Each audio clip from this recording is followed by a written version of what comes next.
tuloy po kayo sa espesyal na pagtatanghal ni Kuya Chico. Spooky Night.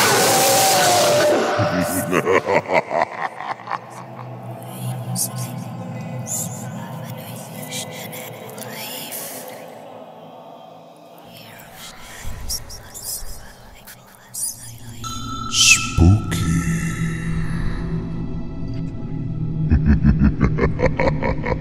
Mga bagay na mahirap ipaliwanag.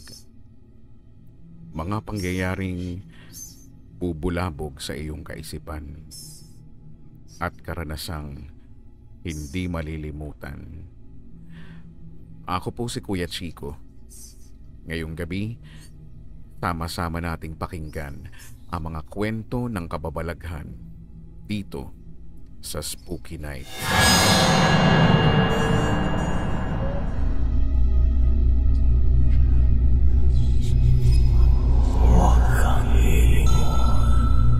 Spooky.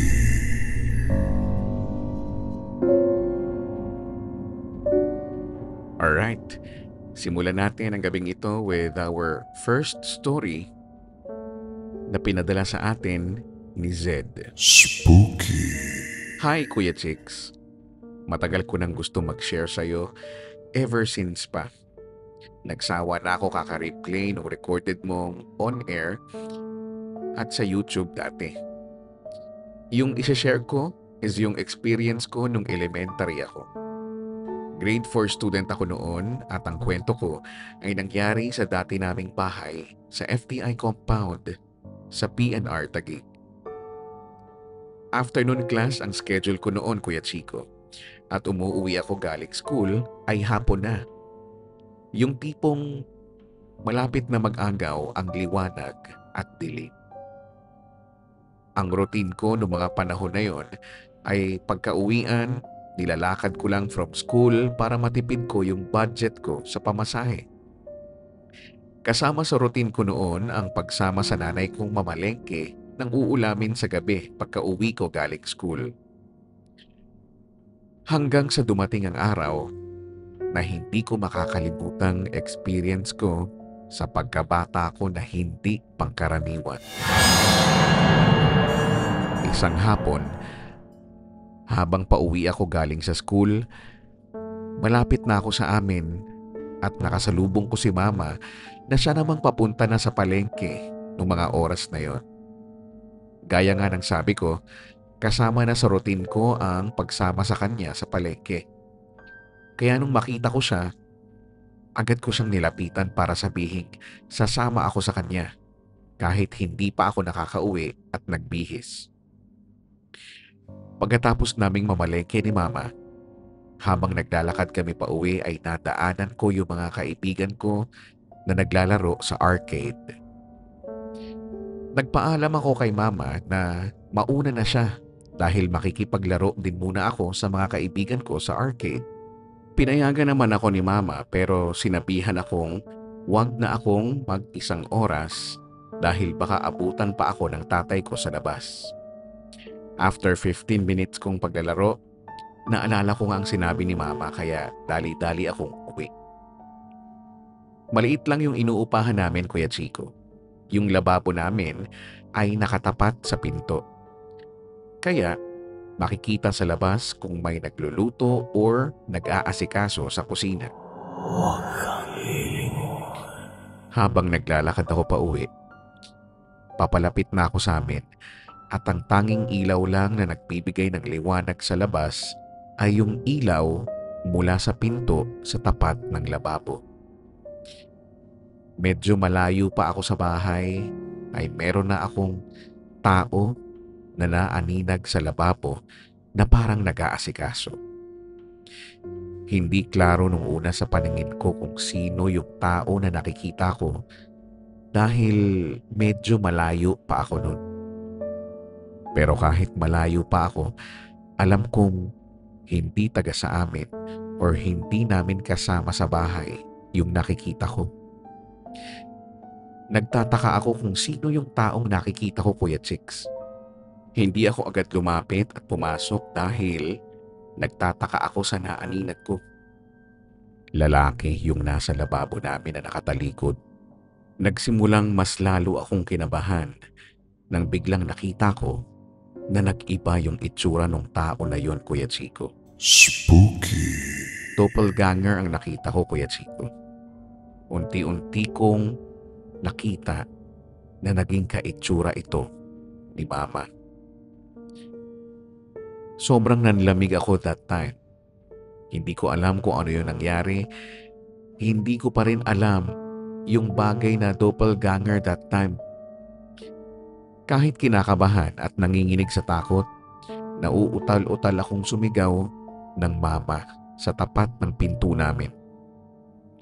Makailang ulit ako na sumigaw ng malakas pero hindi siya lumilingon. Sobrang nakakapanginig yung nararamdaman ko nung oras na yon. Umabot sa palakas na ng palakas yung pagtawag ko ng Mama pero hindi ako nililingon nung taong nag-anyong si Mama. Nakatayo lang siya. Nakatalikod na parang may ginagawa sa lababo. Hindi ako nakatiis kahit sobrang takot at gusto ko nang umiyak. Nilapitan ko ito at nung papalapit na ako sa pinto, ay bigla naman siyang naglakad na para bang nagmamadali. Hindi ko na to inabutan pero nakita kong pumasok sa CR ng bahay namin. Tumatawag pa din ako ng Mama. Sinundan ko ito dahil nakita kong pumasok sa CR. Pero laking gulat ko nung wala akong nakitang tao sa CR. Doon ko lang na-realize na walang tao sa bahay that time. Lahat ng kapatid ko ay nasa labas. Si Papa naman ay hindi pa dumadating. Natulala ako sa takot at nanginginig. Doon na ako mas lalo pang nagsisisigaw ng Mama, sabay takbo palabas ng bahay. Habang tumatakbo ako ay sumisigaw pa rin ako ng malakas nang biglang sa wakas ay may sumagot din sa kakasigaw ko. Narinig ko ang boses ni Mama na siyang sumisigaw din. Sinabi niyang ano raw ang sinisigaw-sigaw ko. Andun pala siya sa bahay ng ninang ko. Naubusan daw ng gas yung super kala namin habang nagluluto siya, kaya nakisalang siya sa bahay ng ninang ko. Doon ako mas lalong natakot dahil mas lalong naging malinaw na hindi tao yung nakita ko sa bahay. May ilang araw din na hindi ako nakakapag-isa sa bahay simula nang nangyari yon, Kuya Chicks. Dahil doon sa experience ko na yon ay naungkat ang ilang kwento na talaga daw may ibang naninirahan sa bahay namin. Base sa experience or kwento ng mga dating umupa dito. Hindi na rin kami nagtagal sa bahay na yon dahil hindi mawala sa isip ko yung takot at experience na yon, Kuya Chico. Dahil bata pa ako noon, napilitan kaming lumipat ng bahay dahil nahihirapan akong matulog at hindi na rin ako nagpapaiwan mag-isa sa bahay. Yun lang, Kuya Chico. Sana mabasa mo itong spooky story ko. Maraming salamat po. Spooky.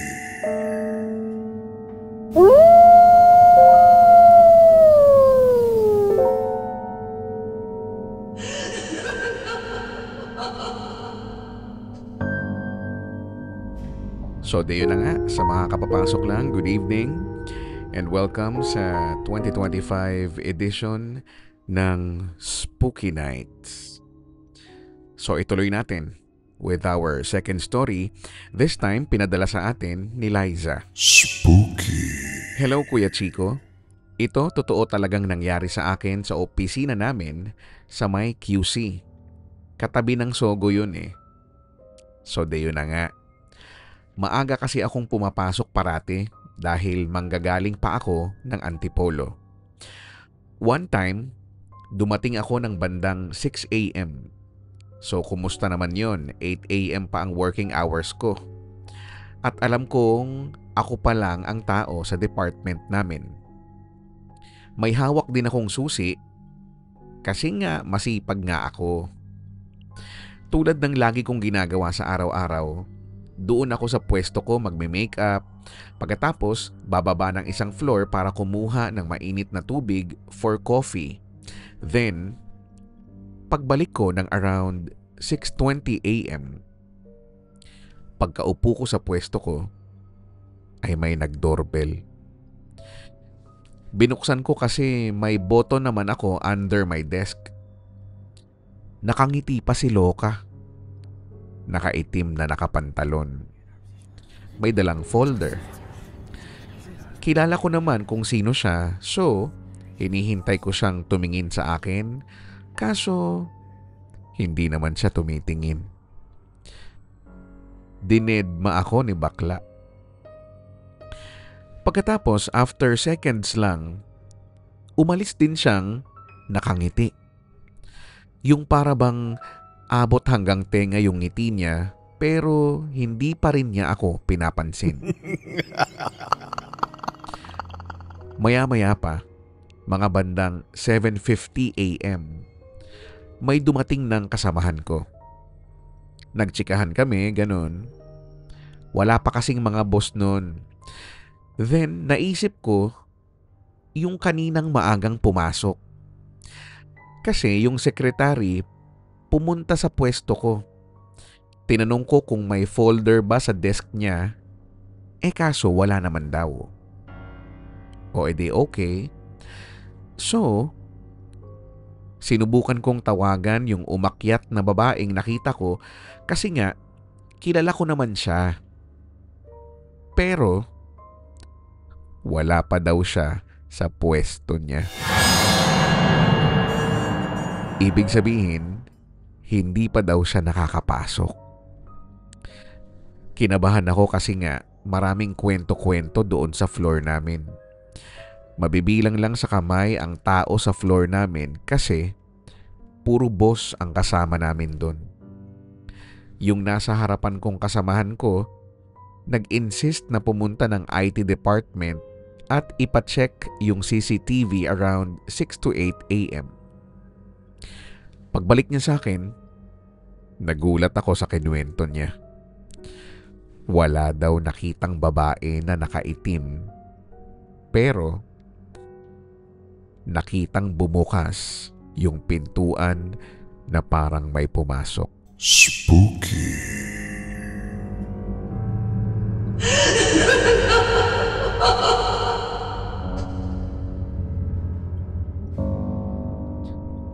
Again, sa mga kapapasok lang, maligayang pagdating and welcome sa isa na namang pagtatanghal ng Spooky Night. Spooky. Of course, kasama nyo pa rin ako, Kuya Chico. Hindi sa inyong mga radyo, pero sa inyong mga live screens. So without further ado, eto na nga. Let's proceed sa ating third story, and this time, pinadala sa atin ito ni Max. Spooky.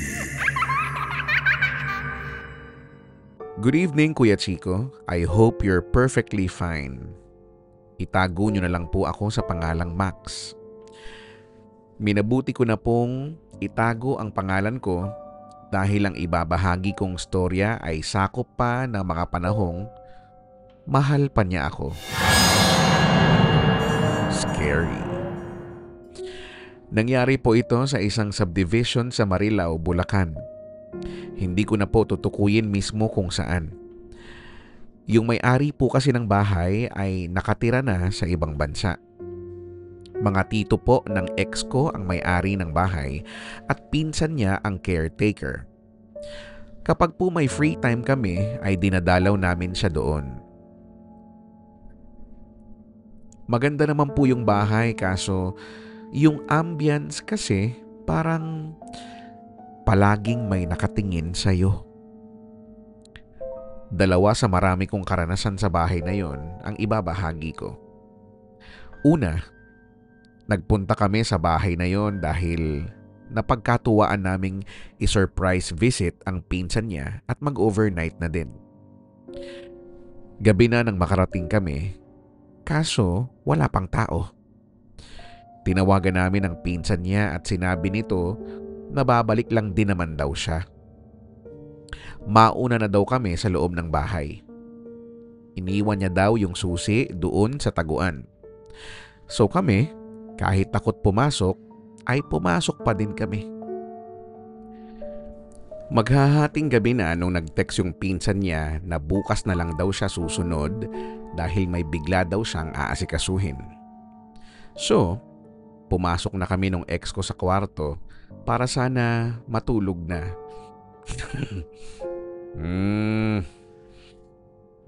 Spooky. Ay, sorry.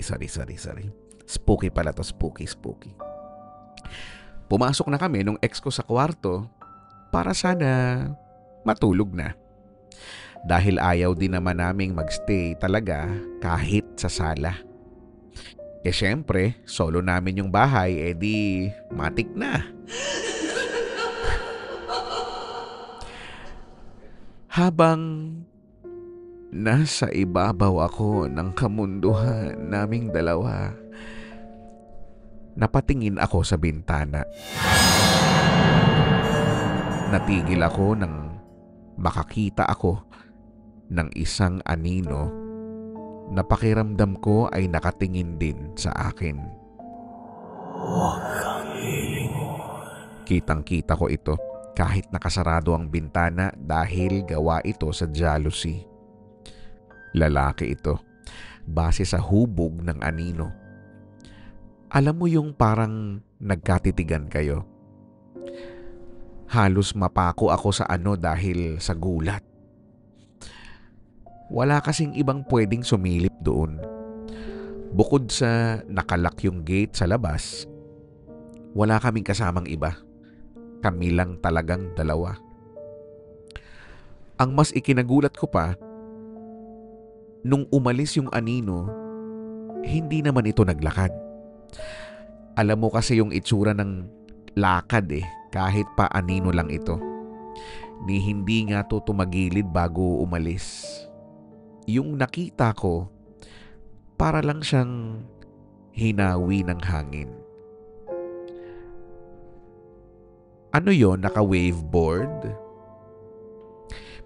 Kinabukasan, pagising namin, wala pa yung pinsan niya. So, kung iniisip niyong pinsan niya lang yun, hindi talaga. Pagkapananghalian, kinuwento ko yun agad sa pinsan ng ex ko pagdating niya. Pero syempre hindi na yung part ng anuhan ha. Hindi naman siya nagulat kasi meron daw talaga doon. Matagal na nilang nakikita at nararamdaman. Tagabantay din daw ng bahay. Ito yung pangalawang experience. At ito yung pinaka hindi ko makakalimutan sa lahat. Simula nang malaman kong meron talaga sa bahay na yon, bawat kilos ko, lahat may pasintabi na. Respeto na din sa mga nakatirang hindi nakikita ng normal na mata. Isang gabi, naghahanda na kami ng hapunan. Nautusan yung ex ko at isa pa nitong pinsan na bumili ng soft drink sa labas. Yung pinsan niyang caretaker ng bahay ay nasa dirty kitchen sa labas habang nagluluto. Ako naman yung naiwang nag-aasikaso sa lamesa. Abala akong nag-aayos ng hapagkainan nang biglang dumaan sa likod ko yung pinsan niya mula sa dirty kitchen papasok ng bahay. Hindi ko siya tinignan o sinundan ng tingin sa kung saan siya mismo pupunta. Basta nagtanong lang ako sa kanya na hindi pa rin inaalis ang tingin ko sa lamesa. Pero hindi siya sumasagot. Lumingon ako pero walang tao. Kaya nagtaka ako. Tinawag ko ulit yung pangalan niya pero laking pagtataka ko na yung boses na sumagot nanggaling sa dirty kitchen. Para akong nanigas na mga sandaling yon. Nagtanong pa ulit ako para makasiguro. Ang sabi ko pa, hindi ka pa ba pumapasok dito mula kanina? At ang sagot niya, hindi pa. Bakit? Pagkarinig ko nun, agad na akong lumabas sa takot. Nandun pa nga ang pinsan niya sa labas. Pumasok na lang ulit ako nung sabay-sabay na kaming apat. At saka ko kinuwento sa kanila. Nakita ko kasi talaga kahit sa peripheral vision lang. Alam kong siya yun.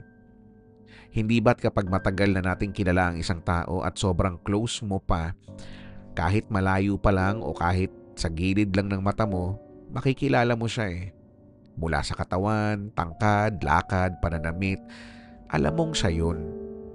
Ang pinagtataka ko pa, yung nakita ko, saan yun pumunta? Hindi ko alam pero ang malinaw sa akin ay hindi namin yun kasama. Maraming salamat po sa pagbabasa ng storya ng mga karanasan ko. Lagi lang po nating tatandaan na anumang klaseng nilalang ang magpakita sa inyo, mas nakakatakot pa ring magmahal. Spooky. Okay.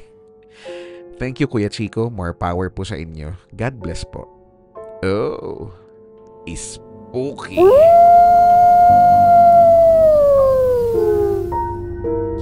So, yun na nga. Are you spookening already? Kung hindi pa, huwag ka mag-alala. Marami pa. So again, welcome sa Spooky Nights. Still with me, Kuya Chico. Hindi sa radio, pero sa inyong mga live screens. At yeah, ba't hindi natin ipagpatuloy ang ating spookihan with our fourth story na pinadala sa atin ni Kiel. Spooky.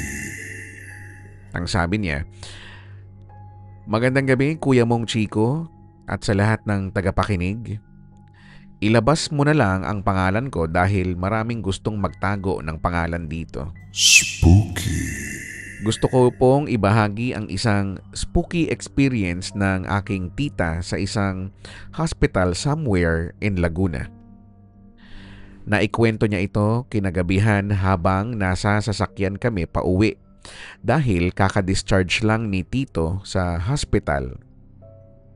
Sabi ni Tita, alam nyo, ayoko lang ikwento kanina sa inyo nung nasa ospital pa tayo pero kinikilabutan talaga ako. Sinimulan niya ang kwento. Noong araw daw ng surgery ni Tito, sila lang ang magkasama ni Tita sa kwarto. Medyo maaga daw yun, mga 5 a.m. Kaya inaantok pa daw si Tita. Pero pinagising na sila para mag-prepare sa surgery. Habang inaantay ang advice galing sa nurse, humiga muna siya sa katabing sofa kaya medyo nakaidlip ulit siya. Maya-maya ay may pumasok sa pintuan nila kaya nagulat siya. Isang babaeng nakasuot ng patient gown at naka-face mask. Sinabihan daw si Tita ng reminders before the surgery ni Tito. Ang sabi daw nito, pakitanggal na po yung mga accessories o relo kung meron man yung pasyente dahil bawal po sa operating room. Inassume niya na hospital staff ito dahil alam ang briefing before the surgery. Sumagot na lang siya at saka lumabas yung staff. Pagkalipas ng ilang minuto, may kumatok sa kwarto. Pagbukas niya, ay nurse naman daw ang kumausap sa kanya at inulit mismo yung sinabi ng naunang hospital staff na nakita niya kanina lang. Nagtaka siya at naguluhan kasi yung unang pumasok sa kwarto is nakasuot ng patient's gown at hindi kumatok.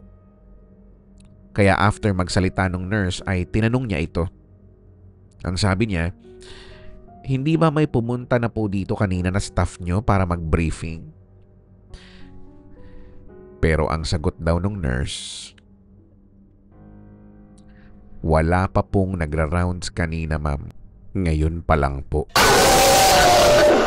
Doon siya nang ilabot kasi kung hindi nurse or hospital staff yung naunang pumasok sa kwarto nila, pwedeng pasyente lang ito na nantitrip or sa isang banda, bukod sa kaya nilang magpakita, baka nakakausap natin yung mga kaluluwang hindi matahimik kung gugustuhin nila.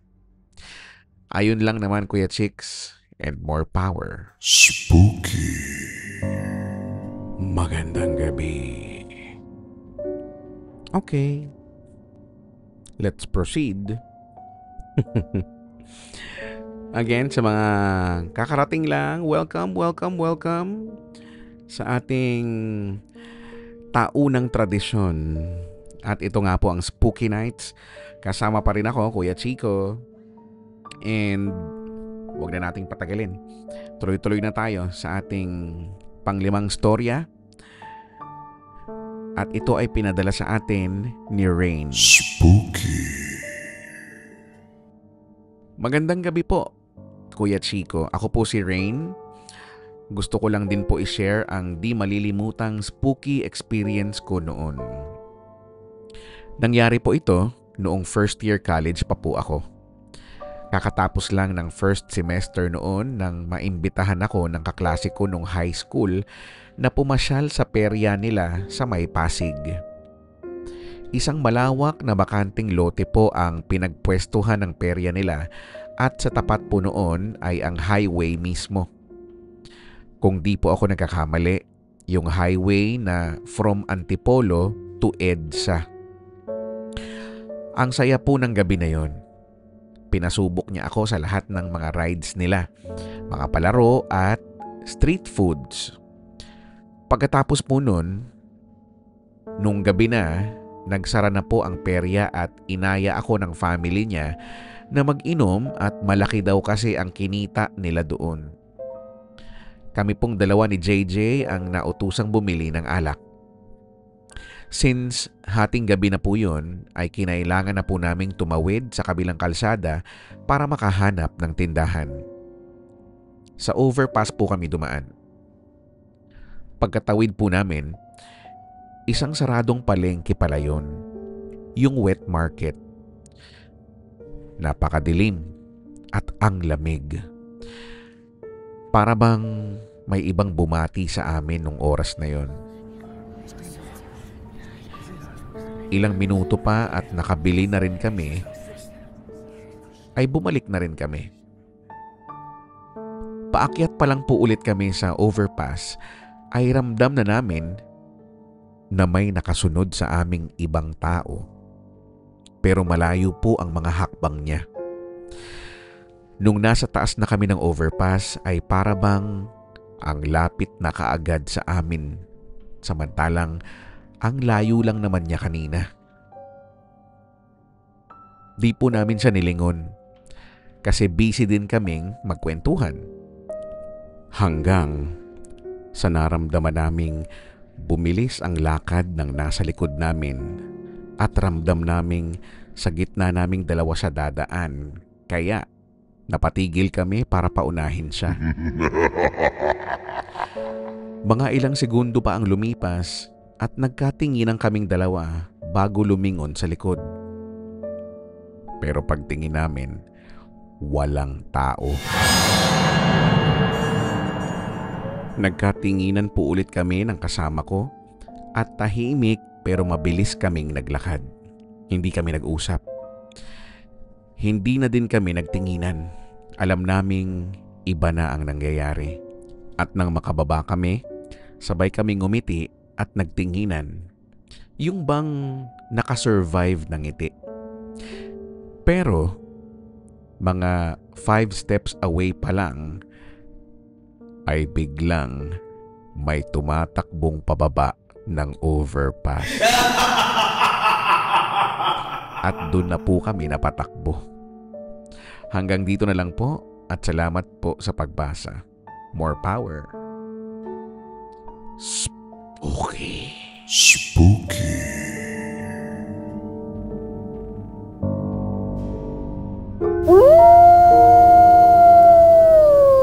Moving on with our next story. This time ay pinadala sa atin ni Reggie. At ito ang kanyang spooky story. Spooky. Good day, Kuya Chico. Reggie po ito na OFW from South Korea. At gusto ko lang muna bumati sa lahat ng Happy Halloween. Naranasan ko po ito nung taong 2016 nang mag-rent kami ng dati kong classmate nung college sa bahay ng kamag-anak nila, which is lola at tito niya. Ang bahay na ito ay 4th floor pero hindi naman gaano kaluwag sa loob. Kami po ay nasa 3rd floor ng friend ko at tig-isa po kami ng room. Tapos si nanay o lola naman ay nasa 2nd floor. Tapos yung tito niya ay nasa baba lang po natutulog. Nung time na naranasan ko po ito ay umalis na yung friend ko kasi nalipat na siya ng workplace. Kaya naiwan na po ako mag-isa sa 3rd floor. Tapos si nanay naman po ay doon na daw titira sa ibang anak nito sa province. At nung umalis na po si nanay, ay sumunod naman si Kuya Ben na tito nung friend ko para daw magbakasyon din siya sa province nila na kung saan naandun si nanay. So, mag-isa na lang po ako sa bahay na yon. Pero okay lang naman po sa akin at hindi naman ako natatakot kasi para ko na ding bahay yon. Kasi po 1 year mahigit na din akong nagre-rent doon bago nangyari ang ikwento ko po sa inyo na spooky experience ko sa bahay na yon.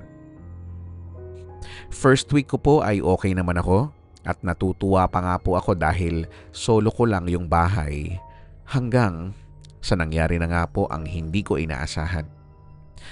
Madalas po sa gabi may nadidinig akong lumalakad sa hagdan pero ang nasa isip ko po ay baka sa kabilang bahay lang yon kasi magkakadikit lang po yung bahay. As in, pader lang po. Tapos may bintana pa kaya dinig din sa kabila. Tapos po, minsan din sa madaling araw, may nadidinig po akong kumakalusko sa pinto. Pero hindi naman po pinapansin at natutulog na lang po ako ulit. Pero one day po, nung rest day ko ay nagising ulit ako dahil sa kumakalusko sa pinto. Binuksan ko po ang ilaw sa kwarto ko at tumayo ako sa pinto hanggang sa nakita ko po yung double lock na pabalik-balik at kusang gumagalaw. That time, wala akong reaksyon. And then tumingin ako sa cellphone ko at nakita kong 5 AM na. Kaya natulog na lang ako ulit. Pagkagising ko po, naalala ko ulit yung nangyari at doon na ako napaisip na baka may nagmumulto sa akin. At simula noon, pag bumababa ako ay tumatayo po ang balahibo ko dahil sa nakita ko nung madaling araw at naisip ko na yun pala yung kumakaluskos palagi na di ko pinapansin. Natatakot na ako that time, Kuya Chico, lalo pag nagsi-CR ako kasi nasa 2nd floor ang CR katabi ng room ni nanay. At simula nung naghanap na po ako ng bagong mauupahan pero nahirapan po ako makahanap dahil may pasok ako sa umaga. Tuwing uuwi po ako ng gabi, lagi akong kinikilabutan pag pumapasok sa bahay na yon at diretso lang ang tingin ko hanggang sa pag-akyat ko sa room dahil sa takot.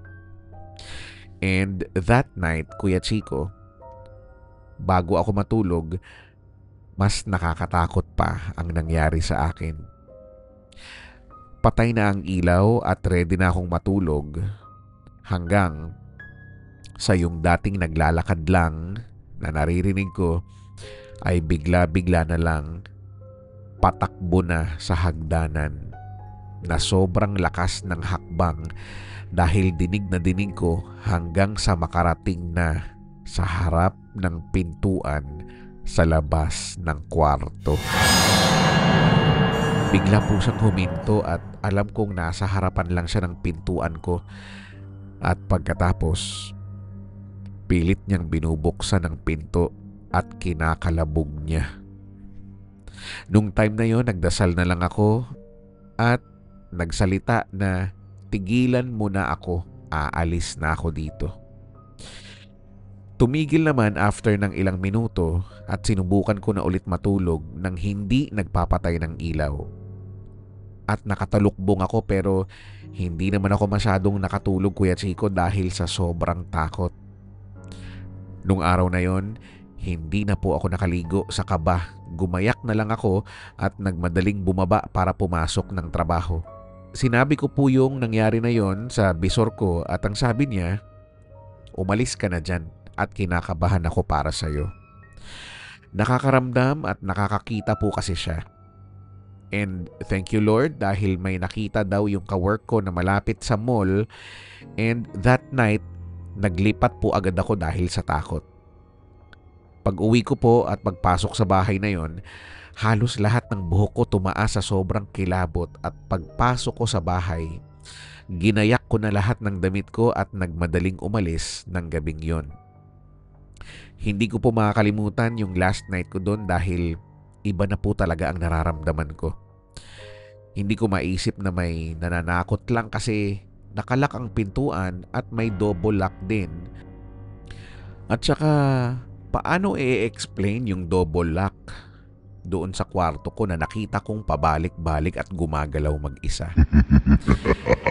After a week na nakalipat ako, nabalitaan ko doon sa classmate ko na kasama ko dati doon sa 3rd floor na namatay na pala si nanay o si lola nung pagsunod ng tito niya sa province, at saktong-sakto po sa week na yon nung namatay si nanay o si lola.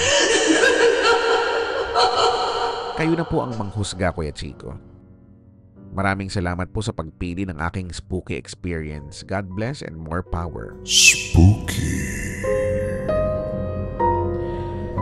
So, yun na nga. Kaya pa? Dahil meron pa. At sa mga kakarating lang, we are doing spooky nights ngayong gabing ito. At reading the stories na pinadala sa atin through my Facebook page, which by the way, baka gusto nyong i-follow or i-like. It's Kuya Chico, capital K sa Kuya, capital din yung unang letter C sa Chico. That's me. Tuloy-tuloy na tayo with our next or 7th story. At ito naman ay pinadala ni Dar. Spooky. Kuya Chicks, share ko lang ang pinaka-unforgettable na spooky story ko. Medyo mahaba pero ramdam. Nangyari ito year 2011. Working student ako sa uncle ko na may machine shop sa tabi ng curve na highway, isang accident-prone area. Yung computer na ginamit ko ay may salamin sa harapan para makita kung sino ang paparating. And yung right side ko ay salamin din. Nakita naman yung mga machine na ginagamit for fabrication. One night, nagde-design ako ng machine para sa magiging project namin. Nung oras na yon, sarado na ang mga roll-up and ako na lang ang naandoon. Si Kuya Benji, nakatiwala sa area, ay umuwi na din sa kanila after masara ang mga roll-up. Okay naman ang pagdodrawing ko. Umabot ng 1 a.m., 2 a.m., malakas ang patugtog ko ng music para hindi ako antukin. Dumating ang 2:50 a.m. Saktong tingin ko sa oras ng computer. May napansin ako sa gilid ng mata ko na nakatayo sa machine number 3. which is nasa dulo ng hanay. Hindi ko pinansin dahil baka guni-guni ko lang. Hanggang sa pinatay ko yung aircon kasi nilalamig ako ng sobra. Bago mag 3 a.m., patay na ang aircon. Pero mas tumindi pa ang lamig. At nakikita ko ulit yung nakatayo sa gilid ko. Nung nakita ko siya, nasa machine number 2 na siya. More or less 10 meters na lang ang layo sa pinto ng office. Di ko ulit siya pinansin kasi kailangan ko yung ginagawa ko. Maya-maya, may lumagabog sa labas at naramdaman ko. Nasa machine number 1 na siya, which is 3 meters na lang ang halos agwat sa akin. Nagdasal ako nun. Kinausap ko siya na wag sana siya magpapakita kasi kailangan ko talagang matapos yung ginagawa ko. Hanggang sa ramdam na ramdam ko, nasa gilid ko na siya.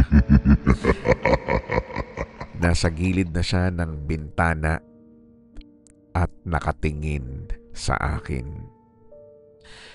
Pumikit ako at pagmulat ko, nasa refleksyon na siya ng salamin na nasa harapan ko. Sa sobrang takot ko, Kuya Chicks, sumiksik ako sa ilalim ng office table ni Tito. Buti na lang dumating si Kuya Benji para kumustahin ako. Umuwi ako ng bahay na namumutla at pagod na pagod dahil sa panlalambot. Niyaya niya ako maglugaw sa bayan. At ito ang much spooky part.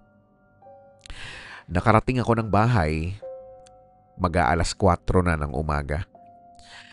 Nakita ako nung kapitbahay namin, si Kuya Nap, na naghihilot at nag-aalbularyo. Binati ko siya pero hindi siya tumingin sa akin. Alam kong bagong gising lang kaya hinayaan ko na. Naglinis ako ng katawan and magpe-prepare na umakyat sa kwarto. Pero napansin ko na hirap akong umakyat sa hagdan. Nakatulog din ako dahil sa pagod sa kwarto. Kinatanghalian nang magising ako, para ako nabugbog. Bigla akong nilapitan ni Kuya Nap at binulungan nang hindi ko naman maintindihan. Pagkatapos nun ay gumaan ang pakiramdam ko. At sinabi niya sa akin, may kasama ka pag uwi mo. Nakasakay sa likod mo yung nanay. 2 sila. Di na kita tinawag o pinansin kanina dahil masama ang tingin sa akin ng isa. Sumama pala sa akin yung 2 na naaksidente na na-describe ko ang itsura on the spot pala. Namatay sa aksidente sa harap ng shop ni Uncle. Pinagdasal namin at nilagyan nila ng mga dasal ang bahay namin pero naiwan sa amin yung isa na hanggang ngayon ay nanggagaya ng boses namin na kunyari tinatawag kami sa pangalan pero pag lumapit ka naman sa boses ay wala silang alam. Marami pa sanang kwento kasi natuluyan ng ma-open ang sixth sense ko after nang nangyari. Maraming salamat Kuya Chico. More power para malupit. Spooky.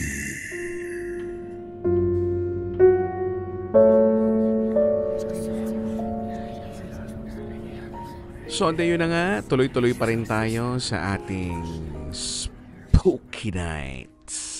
Kasama pa rin ako, Kuya Chico, sa inyong mga radyo. At kung umabot ka sa puntong ito, maraming thank you. At kung kararating mo lang, welcome. Pwede mo naman itong ma-replay pagkatapos. No? Pero sa ngayon ay nandito na tayo sa ating pang-8 na spooky story. And this time, ito ay pinadala ni JR. At ito ang sabi niya. Spooky. Itago mo na lang po ako sa pangalang JR, Kuya Chicks.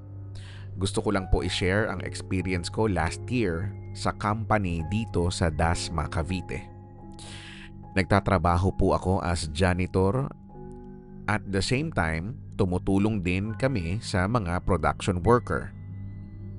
Third day ko po sa company na ito ay na-assign muna ako sa production. Night shift na po ako noon, Kuya Chico. Bali ang trabaho ko lang po is kinukuha ko yung mga drum na lata na walang laman at nilalagay ito sa warehouse. Pagawaan po kasi ng puree na gawa sa prutas ang gawa namin. Yung mga drum na yon, doon nire-refill ang mga puree. So, that time po is inutusan po ako ng line leader namin na dalhin na yung 2 drum sa warehouse. Which is magaan lang naman at kayang-kaya dahil din may jack lift. Umalis yung line leader namin at ako naman ay dinala na rin ito sa warehouse. Yung warehouse po ng drum ay nasa likod ng production area. Sobrang dilim po dito at walang ilaw sa loob. Tanging ilaw lang sa labas ang magsisilbing liwanag. Madalas naman po may guard doon pero that time ay walang gwardya. Sa labas pa lang po ako ng warehouse ay may nakita na ako na silhouette na lalaki na nakaliyad. Ilang segundo ay nagtaka ako kung bakit nagkaganon yun. Hanggang sa na-realize ko na parang may mali na yata. Kuya Chicks, hindi ko alam kung ano ang kulay ng damit, ano ang itsura, pero ang postura niya ay malinaw. Naka-helmet pa po ito na pang warehouse at naka-safety shoes. Nakaliyad ito at nag-sway-sway na parang lasing na naglalakad papunta sa dulo ng warehouse hanggang sa nagbagsakan na ang mga drum na patong-patong na dahilan na nagpunta ang 2 gwardya. Tinanong nila kung ano ang ginawa ko. Pero sinabi ko na di pa nga ako nakakapasok ng warehouse. Napako ang paa ko dahil doon sa nakita ko kanina. Kinuwento ko sa guard ang mga nangyari. At kinilabutan ako sa narinig ko. May sinabi silang pangalan na hindi ko na maalala. Pero yung pangalan na yon na sinasabi nila ay nagmumulto daw doon sa warehouse. Pagbalik ko sa production ay pinagalitan ako ng leader ko. Umalis daw siya para magtawag ng kasama. Kasi nga may nagpapakita nga daw doon. Yun talaga ang rason, Kuya Chicks, kaya kailangan ng kasama kahit 1 or 2 drum lang ang dadalihin mo sa warehouse. Kinuwento ko sa leader hanggang sa kumalat na ang dami nang nag-interview sa akin ng mga marites. That night, Kuya Chicks, hindi ako makapagtrabaho ng maayos. Pakiramdam ko kasi pag napapatingin ako sa mga production na walang tao, CR o saan mang walang tao ay naguguni-guni ako sa nakikita ko sa silhouette na nakita ko na yun. Hanggang sa pag-out ko, Kuya Chicks. Ang out doon ay madaling araw. Kaya pakiramdam ko talaga nasa tabi-tabi lang siya.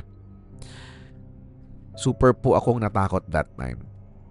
Nawala rin ang pagka-introvert ko, makasabay lang sa mga tao pa uwi. Kinabukasan, Kuya Chico, nag-awol na ako. Natakot na kasi ako ng sobra. Nakaliyad pagkatapos nag-sway-sway pa. Nakakatakot. Yun at yun lang po ang nag-iisang creepy experience ko talaga pag sa usaping spirit. Then, nabalitaan ko sa mga kaline ko sa GC namin after nangyari sa akin yon ay nagkaroon pala ng misa sa kumpanya at nagpabasbas daw sa company. Yung spirit daw na yon, Kuya Chicks, is forklift operator daw yun na nalabagsakan ng lata sa warehouse. At alam mo yung isa pang nakakatakot, Kuya Chicks, is yung di ko nakuha sahod ko. Kasi 3 days lang ako awol pa. Spooky. Ay, yun lang. Yun talaga. So spooky.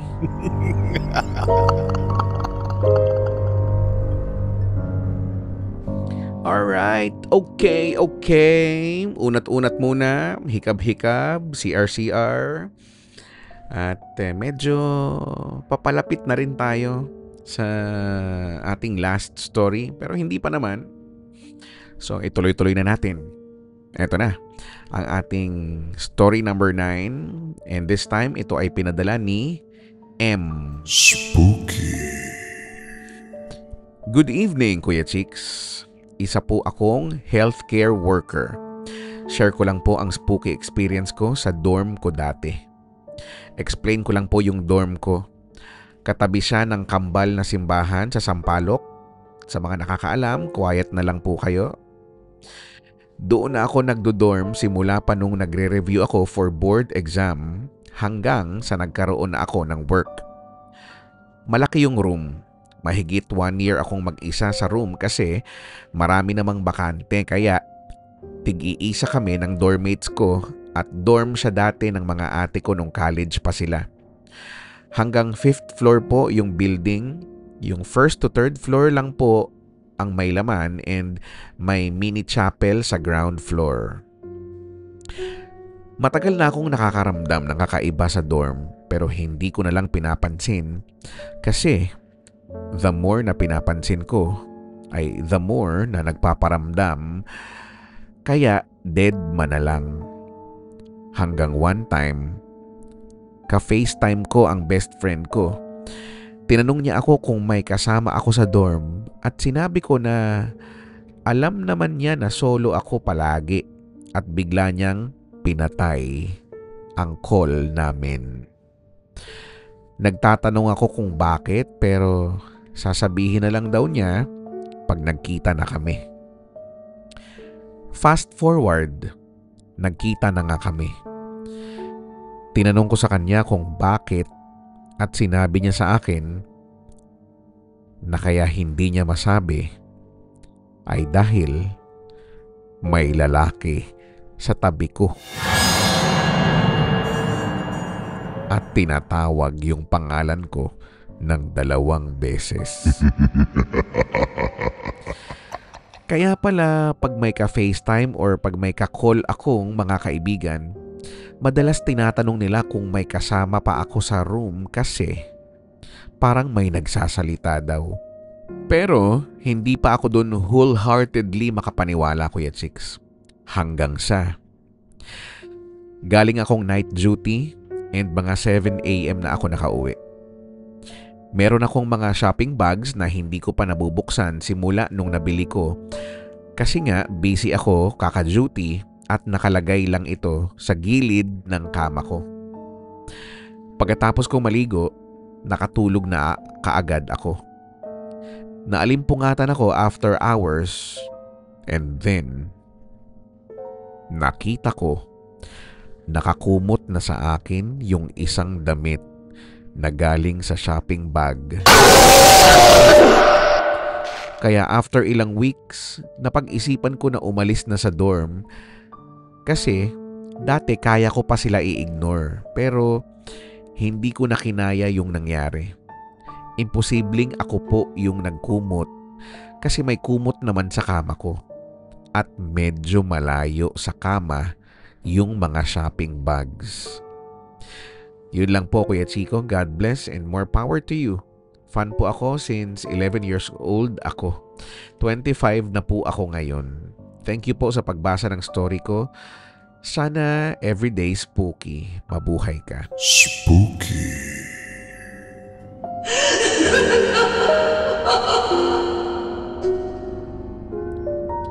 So, yun na nga mga kaibigan at tayo'y nagpapatuloy sa mga kwentong kababalaghan na dito sa Spooky Nights. Okay ka pa? Kaya pa? Malapit na. Kaya huwag na nating patagalin. Here we go with our 10th story. At ito ay pinadala ni Regine. Spooky. Hi po. First time ko lang pong mag-post ng story ko dito. I don't know po kung nakakatakot ba talaga to, but I just wanted na i-share po yung naranasan namin way back 2010 when I was just a grade 4 student. So ito po, yung building po ng room namin ay malapit sa library. So every Monday, Wednesday, and Friday, kaming 5 ng groupmates ko ang naka-assign para maglinis ng library. Bago kami naglilinis, sinasabihan po kami ng librarian na bumati ng good morning and goodbye pagtapos maglinis. We found it weird pero never mind na lang sa amin yon. Sa whole year ng paglilinis namin doon, isa lang talaga ang napansin namin. Tuwing hapon sa paglilinis namin, pagpatak ng alas 5 ng hapon, may naririnig kaming 5 na ingay ng mga lata at parang iba't ibang gamit na ipinupukpok sa loob ng CR ng boys. Hindi kami nagsasalita ng kung ano hanggang sa lalabas kaming hindi nagpapahalatang natatakot. Lahat kami kinikilabutan sa tuwing topic namin ay ang library. Nung malapit na ang end ng school year, we approached our librarian about sa mga nararanasan namin. Mas lalo kaming kinilabutan sa mga sinabi niya. Ang sabi niya, yung mga naririnig daw namin sa CR ay 3 bata. In-explain niya ang ibig sabihin ng ingay na yon ay pinapauwi na kami. Takot na takot kami nun. Tinanong rin ng friend ko yung librarian namin kung hindi ba siya natatakot na almost 8 p.m. na siyang umuwi. Sinagot naman ito ng librarian namin na sanay na daw siya dahil bukod sa 3 bata ay may isang babae din daw ang nakatayo parati sa may pintuan. At may kapre din daw sa mga nilalagyan ng walis namin na parang maliit na stock room at maraming grupo ng kalalakihan ang nagbabantay umano sa mga libro. Hindi namin lubos maisip kung gaano siya katapang sa mga nakikita at mga naririnig niya. Fast forward, nung nag-grade 5 na kami, nalaman namin na may bago kaming librarian. Nalaman rin namin na yung dating librarian namin ay magtuturo na at coincidence pa talaga na isa siya sa mga subject teacher namin. Pagkatapos ng ilang araw ng pagtuturo niya, napansin namin na parang nanghihina siya. Madalas siyang absent. Every time na nagle-lecture siya ay bigla na lang siyang namumutla. Namumutla agad-agad. Dumating yung araw na sinabi sa amin na magli-leave daw siya ng 1 buwan without knowing the reason. So ayun. After 1 week nun, nagtaka kami kung bakit nakita namin siyang pumasok kasi sinabi niya na 1 month daw siyang naka-leave. Nasyak kami dahil ang healthy niyang tignan, tumatawa, walang problema, parang walang nangyari sa kanya. Nalaman din namin na bumalik siya sa pagiging librarian. So, out of curiosity, one time, tinanong namin siya kung bakit siya bumalik sa pagiging librarian at bakit hindi na siya nagtuturo sa amin. Ito lang ang sinagot niya. Ang sabi niya, hindi ko pwedeng iwanan ang mga kaibigan ko. Spooky. Spooky.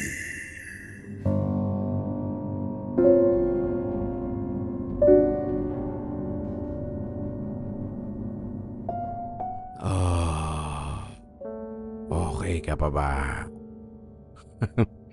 Sana'y okay ka pa? And you're still with me, Kuya Chico, dito sa ating taunang pagtatanghal ng kwentuhang kababalaghan. At ito nga po ang Spooky Nights.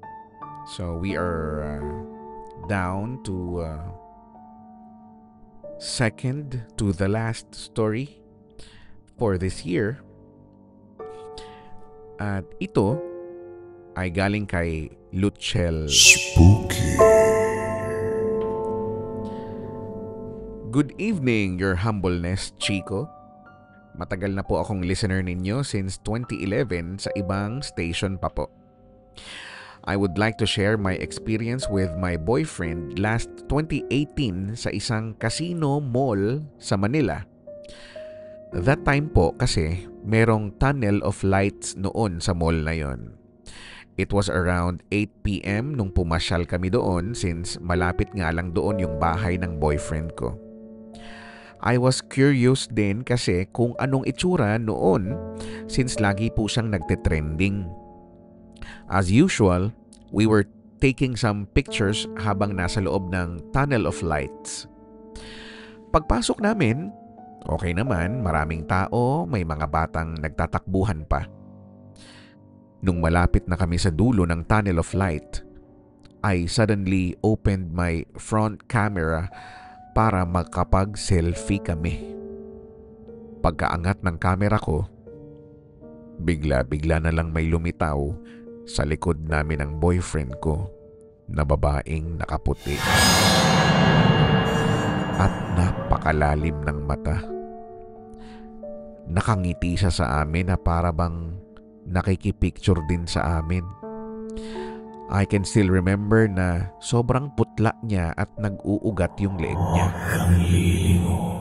She was so near na para bang nakaakbay siya sa amin. Sa sobrang gulat namin, napatakbo kaming dalawa papunta sa entrance ng tunnel at nilingon namin kung namamalikmata lang ba kami. Napansin din namin na kami lang yung tao doon sa tunnel of lights. Hanggang sa pag-uwi namin ay walang nagsasalita ng dahil sa nangyari. Then we remember na yung incident sa mall na yon way back 2017, yung may gunman tapos sinunog yung part ng casino. You can actually search it. Nabalita na may namatay na 37 na tao kasi nasuffocate sa loob ng room. Nalaman-laman din namin na doon mismo sa tunnel of lights na yon nangyari yon. Tapos kaya pala bago ka pumasok doon ay may mga pangalan sa harapan. Up until now, I can still remember the face of that lady. I just wish na sana she's at peace now. Yun lang po, Kuya Chico. Maraming salamat. More power. Spooky.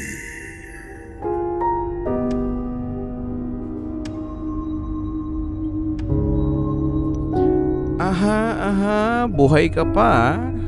Iba, matibay. Clap for you. So, well, kung nandito ka pa rin simula kanina, I truly appreciate it. Maraming salamat. And I guess talagang fan ka ng mga kwentong katatakutan, ano? So, kung kararating mo lang, medyo late ka na. Pero okay lang, pwede mo namang i-replay to, no? So, yes, we are doing Spooky Nights. Kasama ako, Kuya Chico. At sa mga hindi pa po nakakaalam, ito ay tradisyon na. Alam nyo naman, no, kahit saan akong stasyon magpunta, hindi pwedeng hindi ko to gawin, no? At alam ko namang ito yung isa, or feeling ko nga, ito lang naman yung inaabangan sa ginagawa ko sa career ko sa radyo. Simula nang nagsimula ako. So, yes, thank you so much. And at this point, mga kaibigan, ay gusto ko lang magpasalamat once again sa mga nag-share na mga stories. Maraming salamat, no. Ang daming nag-share din, pero limited lang naman yung oras natin, ano. So that's why hindi natin ma-accommodate lahat. Pero malay nyo naman sa mga susunod, no? Nagagawin natin ang Spooky Nights o ang Halloween edition ng kung anumang programang meron ako sa radio, kung nasa radyo pa man, ay malay mo yung mapasama doon, ano? At syempre, hindi rin pwedeng matapos ang gabing ito nang hindi ako nagpapasalamat sa dalawang tao na kahit wala naman na silang kinalaman dito, ay buong puso na tumulong, no? Just to make this happen. Because, I already announced na canceled ang spooky edition or ang spooky nights, no? Because of what's happening sa amin. Kung hindi mo alam, hindi ko na sabihin kasi bawal daw sabihin. Bawal daw pag-usapan. Mawawalan akong trabaho.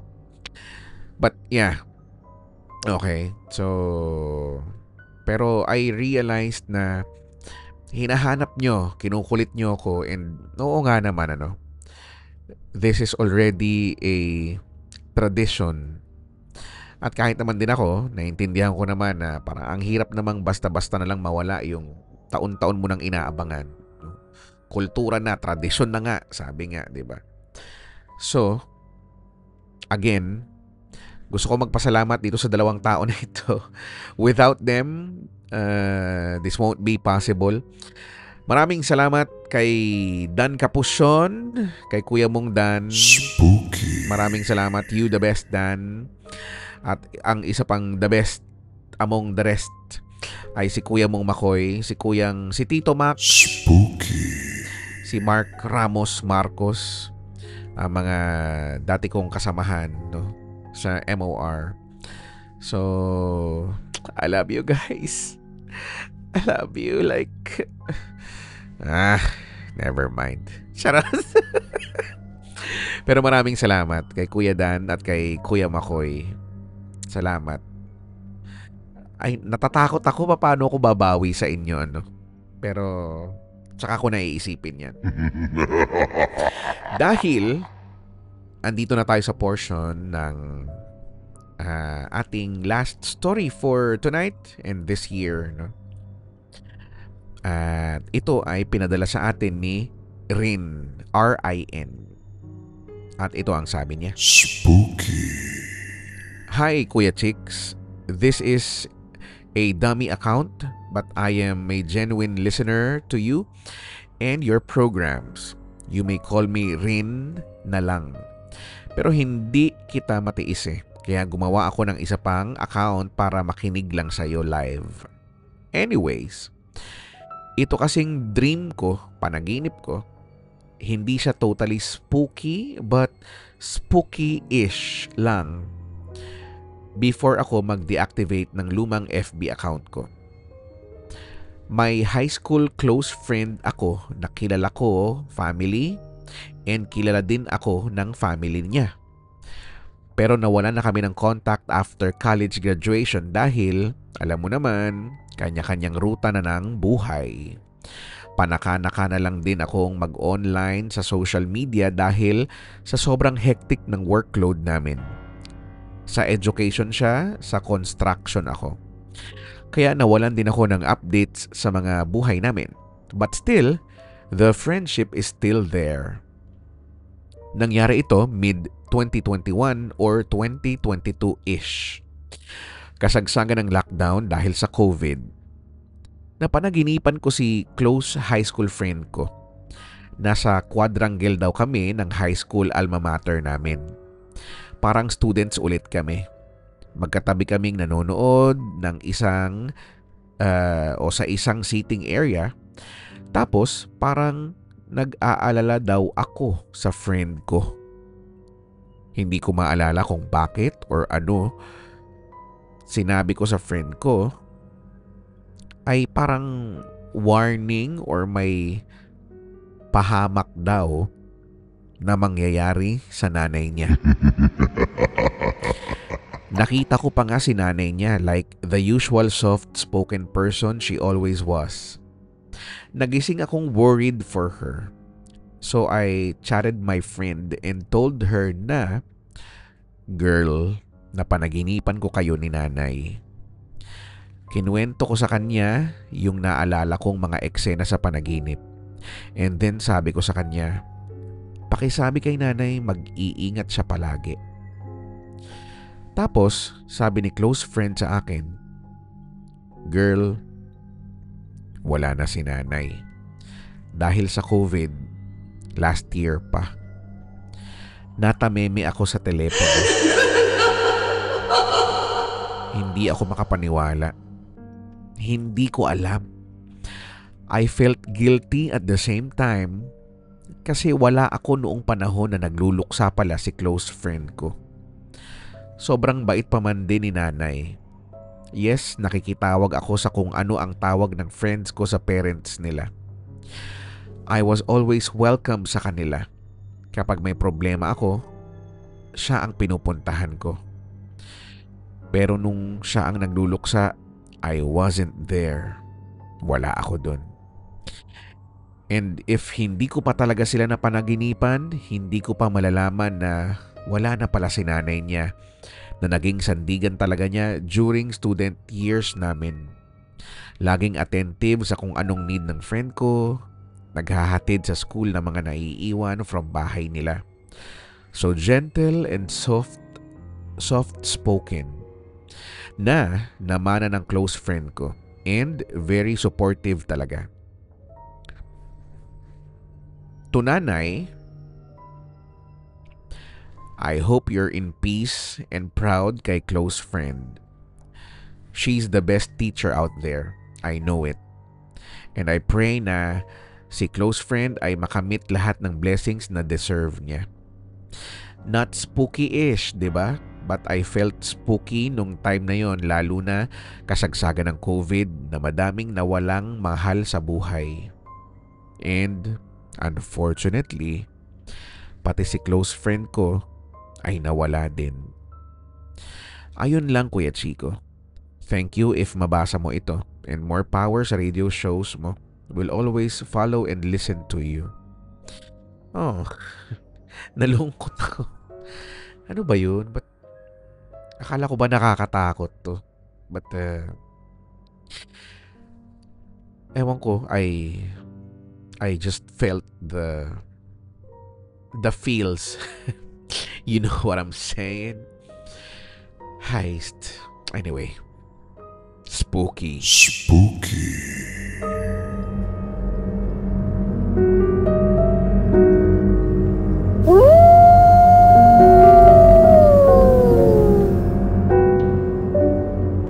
So, yun na nga, no. Sabi ko kanina ay last story na yon, but mali. Nagkamali ako. I overlooked things at meron pa palang isa, mga kaibigan. So, consider this as a bonus story. So, 13 pala. Oh, look at that. Lucky number 13. So, eto na. So, bago ko to basahin, again, maraming salamat po sa lahat ng nag-share. And again, pasensya na sa mga nag-share pero hindi na-include dito, hindi ko nabasa. Sorry na, there's always a next time. Okay? Here we go. Final na to. Our last story for tonight. This one's from L. Spooky. Good evening, Kuya Chico. Sana mabasa mo ito. Listener mo na ako since 2012 o 2013. Basta, Yes Diaries pa nun. At laging nag-aabang sa mga alamat ni Lola Kerps. I-share ko lang yung one of the weirdest experience ko year 2015 sa bahay namin sa Taytay, Rizal. Ever since, marami na akong naririnig na mga creepy stories galing sa mga kapatid ko tungkol sa bahay namin na yon. Hindi ko alam kung totoo o ginagawa lang panakot sa amin nung mga bata kami. Not until ako na yung naka-experience. Bale yung bahay namin, bungalow lang siya na may 3 bedroom. Yung 2 bedrooms ay magkatabi, malapit sa kusina at CR Tapos yung master bedroom ay nakahiwalay, halos katapat ng salas namin. Pinalagyan namin siya ng divider as in plywood since yung kuya ko ay may larger number of family members tsaka for privacy na din since may family na nga siya. So eto na nga. Around 7 or 8 p.m. yun. Nasa may kitchen table ako. Nagbabasa ng kung ano-ano sa cellphone nang marinig ko na parang may kumakatok sa plywood, which is doon nakasandal yung inuupuan ko. Yung katok ay 3 mabilis lang. Nung una, dinedma ko lang at tuloy lang ako sa pagbabasa, pero umulit pa siya ng ilang beses. So akala ko mga pamangkin ko lang na nagkukulit sa kabila, kaya ang ginawa ko ay kinatok-katok ko din sila thinking na nakikipaglaro sila. And sumasagot din yung katok kung sino man yung nasa kabilang plywood na yun. So ang ginawa ko, lumabas ako sa pinto at sinilip sa bintana kung sino sa 2 kong pamangkin yung kumakatok sa plywood. Lo and behold, walang tao sa kabilang side ng plywood. At sarado ang pinto ng kwarto nila. Medyo kinilabutan na ako noon, Kuya Chicks. Pero nagmatapang pa rin ako. Dinedma ko lang at bumalik ako sa upuan ko. After 10 or 15 minutes, may katok ulit sa plywood sa mismong likod ng inuupuan ko. Isang katok lang. Kinatok ko din at kumatok din siya pabalik. Tinawag ko na yung ate ko at nagtitiklop siya ng mga damit nung time na yon. Sinabi ko sa kanya na may kumakatok sa plywood at pag kinakatok ko ay sumasagot din ang katok pabalik. Sumama siya sa akin sa sala at naghintay kami. Nung may kumatok, kinatok ko din ulit at ganun ulit sumagot ulit ng katok. Pagkatapos, sinilip ng ate ko sa kabila pero wala pa ring tao at sarado ang pinto ng kwarto nila kuya. Doon na kami kumaripas ng takbo sa kwarto. Habang nagtitilian kami, Kuya Chicks, may natanaw kaming dumaan na maputi. Mas lalo kami nagtitili noon. Yun pala ay yung 2 kong pamangkin na parehas bagong gising. Nagpapasama sa kwarto nila kasi papasok na sa call center yung mama nila. Ilang taon din kasing halos walang tumira sa bahay namin na yun. Since may bakery kami noon at doon na sila halos natutulog lahat. Kaya siguro binahayan na ng kung ano-ano.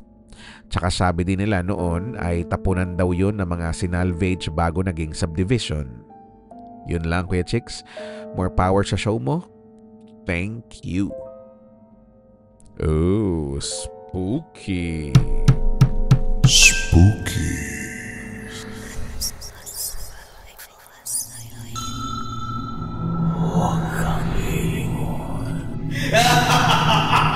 And there you have it, guys. Sumayin nyo na naman ang isang gabi na punong-puno ng kababalaghan dito sa Spooky Nights. And with that, gusto ko magpasalamat sa lahat ng nagpadala ng kanilang story or stories. Pasensya na sa mga hindi nabasa or hindi nakasama. Malay mo sa susunod na taon, hopefully, ay meron ulit, no? Pasensya na again sa mga umasa na maririnig ito sa radyo kagaya ng nakasanayan. But, you know, things are happening. So ako naman, para hindi maputo lang ating tradisyon, ay sinubukan kong humanap ng paraan and nandito nga tayo. So, yeah. Sana kahit papano nag-enjoy kayo sa taong ito ng kababalaghan dito sa Spooky Nights. Ako po ulit si Kuya Chico. Hanggang sa susunod. Bye. Spooky.